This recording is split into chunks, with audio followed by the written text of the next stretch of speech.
Some movie reviews, they're all over YouTube, Twitch, wherever, written, videoed version, audio version, like a podcast. And I've never done one. Well, I've done like kind of Twitch ones, kind of, not really, kind of. But not like a video one like this. So this is the most I don't even know, the chronological order will not be this. First thing that comes to mind, I'll just say it. And yeah, welcome to a bunch of waffling, and let's see how this goes. Let's talk about Thor Love and Thunder. Thor. It's a tongue twister. Hi, I'm Emily, I'm on the video.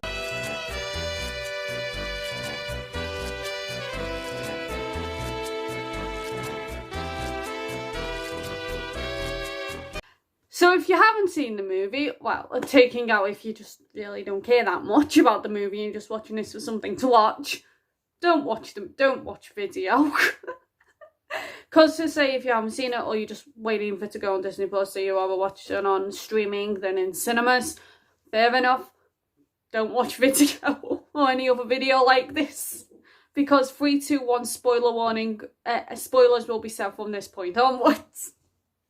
So first off, what should I say? Let's start with visuals. Okay, so visually, beautiful movie. Okay, beautiful. I especially really like the black and white bit. It was like creepy, the stuff with gore, and it was the Jane, Thor, and Valkyrie.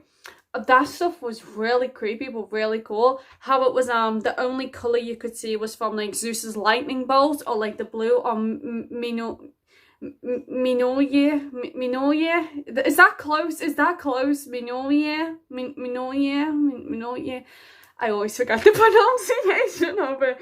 Oh, I can, even after watching the movie, I still can't remember how to pronounce the hammer. Minoye. I'm sorry to any Norse experts that could somehow be watching this. I'll be poorly pronouncing the hammer. Anyway, yeah. So I think that was really cool. It reminded me of WandaVision, where it was like in the first episode, was it, the only red was from like the only colour you could see was red, but like the blacks and whites and greys. So I thought that was really cool. I really like and the last student, like seeing like one colour. I think that's a really, really cool thing. Also, when they were on the way to that in GoPros, I thought GoPro was hilarious, and it's found it interesting how it's from like the mythology. I thought that was really interesting as well. I keep saying interesting. When it was like the part of space touring was all different like blues and pinks and purples and all different colours, and it looked really pretty. I really liked that. That was really nice. So what else can I say about like the visuals? So that's like the main visual thing I thought about. Also the end bit with the most spoilery thing I'll say for this, when Jane died. That was sad. Like, you knew it, like the whole Jane thing, you knew it was coming, but you didn't know when or how. You didn't know when, but you knew like from the second it said about like her sickness, you knew that it was like, okay, she's definitely not going to make it to the end of the movie, but we don't know when that's going to happen. So we'll get more into that in a minute if I remember to do that. So yeah, the whole visual of like that like watery place, the One Wish, I can't remember what it's called, so I'm going to call it the One Wish realm. The most tongue twister thing I could possibly think of. I can't do tongue twisters in this video, but I can easily say supercalifragilisticexpialidocious. I've just always found that really easy to say, but basic tongue twisters, I just like Thor 4, fourth of the Thor movies, Thor 4, that's so much harder than supercalifragilisticexpialidocious to me. I don't know why. I don't know. I just don't know. And we're also saying visuals, very pretty. Okay, next we'll go on to, we'll talk about the Jane stuff. Okay, so from when we first saw Jane and I was like in the hospital, I immediately was like, oh my god, they brought in the cancer storyline. Because I'd seen on Twitter about a storyline from, I think from like 1 or 2 comics. I'm not really sure what it was from because I haven't really read the comics. I've just like watched the movies and some like movies and shows. I've seen people talk about the storyline like months ago when I was like about Jane's sickness, and I was like, whoa, okay, okay. Well, I was like, well, Jane hasn't been here for a while, so they're probably just, they got broken up. They're probably just not going to bring her back, really. Because I like to know less about me before seeing it. But I had seen the teaser trailer twice, and I don't watch trailers. That was just from when I went to see Multiverse of Madness and Lightyear. It came on, and I was like, well, might as well watch it while it's on the big cinema screen. So I was saying, yeah, so the second I saw Jane in the hospital, I was like, okay, so they have brought in this storyline, because I remember seeing on Twitter about this storyline, and I was like, okay, that's what they've done. And I was like, oh my god, this is gonna be so sad. I was like, oh my god. I don't think it's like fully said how she becomes like a worthy of Mignola. I'm just gonna say Mignola. But I think it's because of her work in her science, and I read that like she was a nurse and then got like PhD, and then she was up for, I remember in Age of Ultron it's mentioned she was up for Nobel Prize. I don't know if she actually got the Nobel Prize, but I'm guessing she did, but I'm not really sure. Because that would have led a lot more to get Mignola. And also I think something to let her be made her become worthy was still wanting to like help people for like the doctor and science work she does while having like this terrible sickness. And I think that was like, okay, so that's how she becomes worthy, her dedication to still want to help people while being like seriously ill. Also next, Korg. Okay, so I didn't pick up in the cinema on this, but I read on Twitter and I was looking at like jokes and stuff about the movie. I was like, that's funny. And bad jokes, great jokes. Bad jokes, great jokes. Bad jokes, great jokes. The how at the end it says Korg's boyfriend called Dwayne, like Dwayne, yeah. Great joke. So yeah, Korg's just a really funny character. Also, let's see. Valkyrie, I really like Valkyrie as well. What else? New Asgard. New Asgard is really cool. I like New Asgard. I found the Infinity Cones thing funny. I just find like weird stuff funny.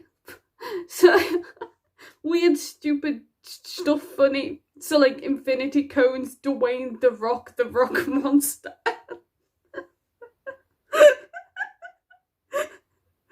What else?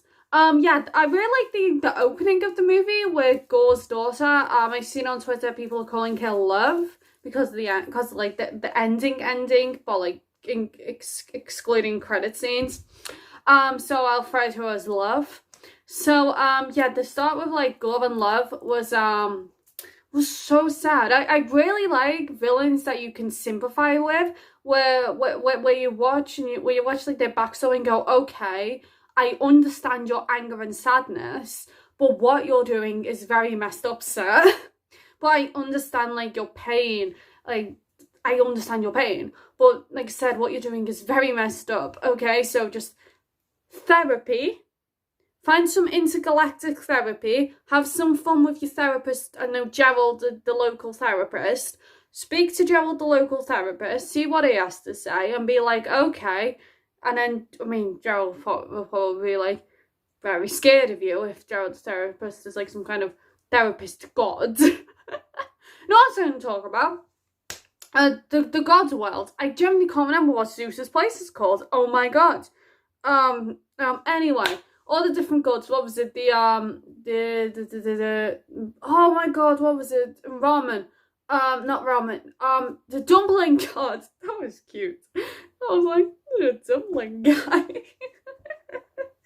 that was funny. I was like, the dumpling guy. Let's see. Zeus's little skirt danced down the stairs and he was going. That was amusing. So, the first credit scene was the one about Hercules, and I thought that was Hercules when I've seen it. I don't know, like, the crazy huge amount about mythology, but I know, like, bits and pieces, so, like, Hercules and Zeus' son, I know that. I know that much. So I think that Hercules, instead of being like a part of the next Thor movie, will mainly be like an own series about like Hercules and Zeus and their world.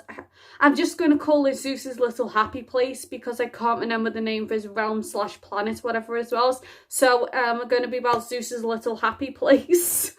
I think that will be cool to see. Yeah, like I said, I think that'll be a Disney Plus series instead of a movie. And then secondly, it was the arrival of Jane in Valhalla. So that was like nice. It was like, oh, there's Jane, and who wasn't it? Oh my god, what's his name? Heimdall, and it was Heimdall's son playing part of the movie. Was it ever mentioned in like Ragnarok that Heimdall has a son? Because I was just like, since when did Heimdall have a son? Because his son looked about 14 or something, like 14 maybe, and I was like, since when did Heimdall have a son? Well, this was never mentioned. Since when did Heimdall have a son? Where did he come from? So yeah, I think that some people said they think Valhalla will be like something that's like shown a lot. I don't really know if it'll be shown often, Valhalla. I think it'll just be like, oh, here it is. And then I think every so often maybe they'll show it in like a credit scene or something. But I don't think it'll be somewhere that's like commonly like they'll will be shown and stuff, because obviously like we have to like die to go there. And something I was wondering about Valhalla is would Loki be there? Because obviously the stuff with his series where it's like he time traveled to like be back up, resurrected time travel to be back alive. So would he be there or not? And also my other question, is it all the I mentioned this on my stream, EmilyRoseLive, if you want to know. Is it only the good people? Well, so for example, is there like a good and a bad one? Or because like say if Hela was there, she would just be causing chaos. Is Hela allowed in Valhalla? Because she would just, because say people who are in battle and like kind of a battle, the end of like Ragnarok. So would Hela be there or not? So I said, is it just good people that go there? Is that what it is? Wondering. So yeah, so overall, really enjoyed the movie. Like I said, favorite Thor movie. I'll do more of these movie review things. I'll probably end up watching some to know like more about like what's saying stuff. So yeah, I know people are like going, oh, it's too fun. Honestly, I really like this kind of movies. Like, I really like Taika movies in general. So this movie was like, let's see, right up my street, as they say. So yeah, really enjoyed it. So also, I know at the end said, Thor will return. Excited to what he does next. I think the next thing he does will be about love, because you know at the end he was his adopted niece Love, and I said, oh, they're called Love and Thunder. So I think there'll be a lot of focus around love in the next one, as in not as in like the word, as in the his adopted niece. So yeah, so if you enjoyed the video, people know what to do. Like, subscribe, follow Twitter at EmilyRoseLive_, and the Twitch EmilyRoseLive, and I'll see you next time, people. Bye.